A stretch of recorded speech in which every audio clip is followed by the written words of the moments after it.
Olá! Por que é que algumas pessoas são mais fluentes do que as outras ao expressar o seu pensamento, seja por escrito, seja falando conosco? Essa é uma importante questão de comunicação sobre a qual já falamos e sobre a qual eu gostaria de voltar a falar agora.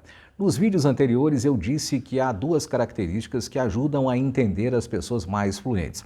Uma delas diz respeito ao conteúdo do que elas vão dizer, que é pensado antes de elas dizerem.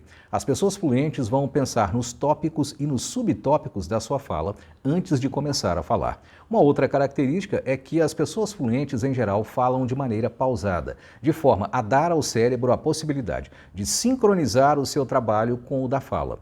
De modo que o cérebro pode escolher as palavras e as expressões que virão nas frases seguintes para expressar o pensamento.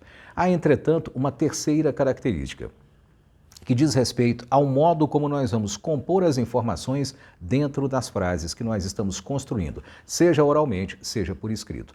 Para que eu possa explicar essa característica, é interessante retomarmos um conceito lá da educação básica, lá do ensino fundamental, lá do ensino médio. Naquele período da nossa escolarização, os professores e as professoras nos explicavam sobre a análise sintática, que alguns pensavam, pelo menos este é o meu caso, que era uma espécie de instrumento de tortura medieval que sobreviveu aos tempos para humilhar alunos e alunas. Na realidade, a análise sintática é muito importante porque nos ajuda a pensar as informações que estamos colocando dentro da frase em suas diferentes partes, nos dando muito mais controle daquilo que nós queremos falar. Um conceito fundamental da análise sintática para explicar às pessoas fluentes é aquele dos períodos ou frases. Lembre-se, a frase, quando tem apenas um verbo, é um período simples. Quando tem dois ou mais verbos, é um período composto.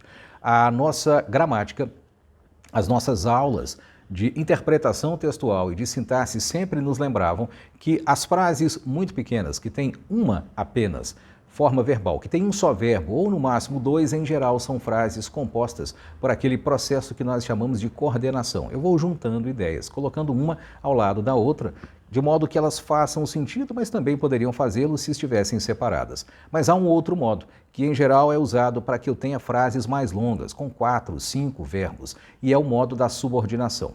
Portanto, coordenação é fazer frases mais simples, com um ou dois verbos, talvez mais, mas de modo que é fácil entender porque as ideias são mais simples. E subordinação, um processo mais complexo, que junta as ideias. Pois bem, para que você possa entender uma decisiva característica das pessoas fluentes, entenda que nós não podemos abusar da subordinação. Esse processo que vai juntando informações. Eu vou tentar dar um exemplo. Vamos imaginar uma pessoa hipotética, Maria. Vamos imaginar que esta hipotética pessoa seja como eu, mineira. Vamos imaginar que tenha nascido como eu no centro-oeste de Minas Gerais. Vamos imaginar que, como eu, ela tenha estudado em Belo Horizonte e que depois tenha voltado ao interior e que trabalhe e que também pense em estudar mais. Vamos imaginar que os pais de Maria são também da região onde ela nasceu e que residem ainda nesta região. Vamos imaginar que Maria agora mora com seus pais e tem um plano, que é o plano de, por exemplo, preparar-se para concursos públicos e ingressar no serviço público. Nós temos, portanto, muitas informações sobre Maria.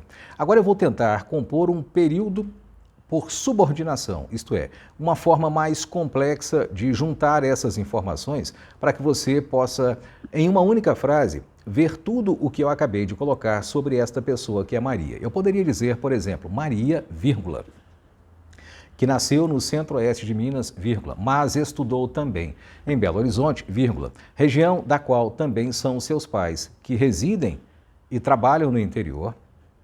Maria, que em Belo Horizonte cursou o ensino superior e agora quer uma nova formação para ingressar no serviço público e que se prepara atualmente em cursos preparatórios, deseja ter uma profissão sólida e estabilidade funcional. Entre o início da frase, que é Maria, e o final da frase, que é deseja ter estabilidade funcional, eu intercalei várias informações. Naturalmente, você entendeu tudo o que eu quis dizer. mas é claro que você entendeu porque tem certa habilidade linguística. E porque nós temos aqui também algum tempo para que você pare e pense naquilo que eu estou dizendo. Vamos imaginar, entretanto, uma situação de reunião de trabalho, uma palestra ou qualquer outra circunstância de comunicação em que nós precisamos nos fazer entender da maneira mais clara possível. É claro que essa não seria a maneira mais adequada. É claro que seria muito mais adequado dividir em frases menores aquilo que eu disse sobre Maria. Algo como: Maria nasceu na região centro-oeste de Minas Gerais, mas também viveu em Belo Horizonte durante algum tempo. Ponto. Desta região também são naturais os seus pais, que residem ainda no mesmo local. Maria cursou o ensino superior na capital mineira, em Belo Horizonte, depois retornou à sua terra natal, onde atualmente faz cursos preparatórios para ingressar no serviço público. Ponto. Seu objetivo é a estabilidade funcional. Observem que agora eu tenho frases que não são tão pequenas assim.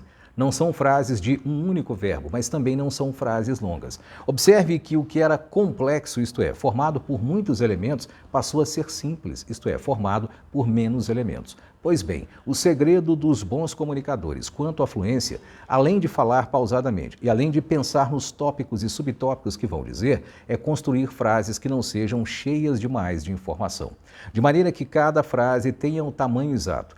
Cada ideia está em uma frase, cada frase contém uma ideia. Esse é um dos segredos mais importantes para que nós possamos construir frases que sejam bem feitas. Naturalmente, deveria também evitar o polo oposto. Fazer frases excessivamente curtas, como, por exemplo, Maria nasceu no Centro-Oeste mineiro, ponto. Mudou-se para Belo Horizonte, ponto. Cursou lá o ensino superior, ponto. Voltou à sua cidade natal, ponto. Lá residem também seus pais, ponto. Agora estuda para concursos públicos, ponto. Seu objetivo é a estabilidade. Agora eu teria o problema oposto, que é um excessivo fracionamento dessas informações. Uma pergunta muito frequente é a seguinte: como é que eu consigo o equilíbrio entre frases que não são muito pequenas e frases que não são muito longas, que, portanto, são fáceis de entender, são agradáveis, ajudam nesse efeito de fluência do qual estamos falando aqui. Você consegue isso treinando naturalmente, mas você consegue isso também estudando a teoria sintática e, ao mesmo tempo, lendo bons textos, sejam literários, sejam jornalísticos, sejam didáticos ou de quaisquer outros tipos. Porque a habilidade da fluência quanto à composição das frases é, como tudo mais, algo que se ensina e algo que se aprende.